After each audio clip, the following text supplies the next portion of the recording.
এই মুহূর্তে সবকথে বড় খবর, আইএসএফের খুশির খবর। যারা আইএসএফ করে, যারা আইএসএফের কর্মী, খুশির খবরটা কি হয়েছে আপনারা জানেন যে ফুরফুরা শরীফে যে আব্বাস সিদ্দিকী ভাইজান আইএসএফের প্রার্থী হয়ে উনি ক্যানিং পূর্বে লড়বে আর উনি আইএসএফের পক্ষে থেকে ভোট প্রচারে নামবে। তো ভাইজান বলা বলি কথা, 2021-এ যে নওশাদকে ভাঙড়ের মানুষ জিতিয়েছে, নওশাদ ভাইজানকে যে ভাঙড়ের মানুষ জিতিয়েছে 2021-এ, আবার 2026-এ ওখানে নওশাদ সিদ্দিকীর সাথে আবার কিন্তু 2026-এ বিধানসভাতে লড়াইটা হবে। হয় তৃণমূলের প্রার্থী হয় কাশেম সিদ্দিকী, না তো শওকত মোল্লা, না হয়তো কেউ হবে তৃণমূলে যে এক হবে, কিন্তু লড়াইটা কিন্তু হবে নওশাদ সিদ্দিকীর সাথে।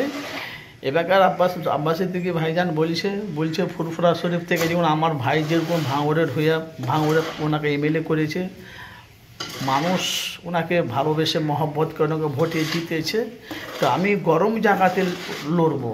আব্বাস সিদ্দিকী বলছে আমি আইএসএফের পক্ষে প্রার্থী হয়ে আমি গরম জায়গাতে লড়বো। তাহলে লে তোরা ঠেলাঠালি লে বুঝ, তো গরম জায়গাটা কোথায়?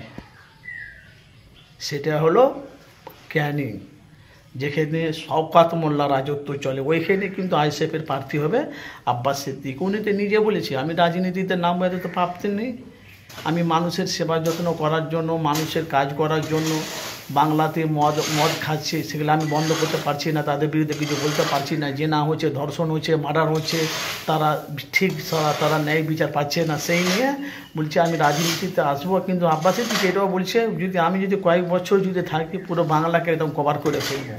তো সামনে বিধানসভাতে আইএসএফের প্রার্থী আব্বাস সিদ্দিকী ভাইজান ক্যানিং পূর্বে লড়ছে, বিরোধী দলের মাথায় হাত।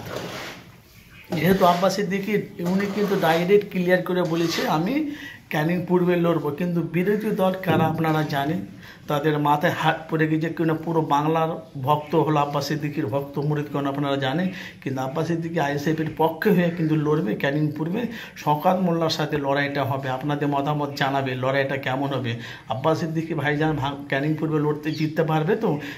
আব্বাস সিদ্দিকী সবাই তো বলেছে এখন আব্বাস সিদ্দিকী এমএলএ বিধায়ক হয়ে গেলে আরও ভালো হবে ক্যানিং পূর্বে, যেমন একটা এমএলএ আছে নওশাদ সিদ্দিকী ভাঙড়ে, আর একটা এমএলএ বিধায়ক যদি হয় ক্যানিং পূর্বে আরও ভালো, ওটা আইএসএফের তরফ থেকে। তো আপনাদের মতামত জানাবেন, যেহেতু আব্বাস সিদ্দিকী ভাইজান এতদিনের রাজনীতি ডিক্লেয়ার করেনি, আব্বাস সিদ্দিকী 2026-এর আগে মিডিয়ার মুখোমুখি বলেছে আমি আইএসএফের প্রার্থী, আমি ক্যানিং পূর্বে গরম জায়গাতে লড়বো, গরম জায়গায় লড়লে তোরা ঠেলা ঠেলে এলাকা বুঝ।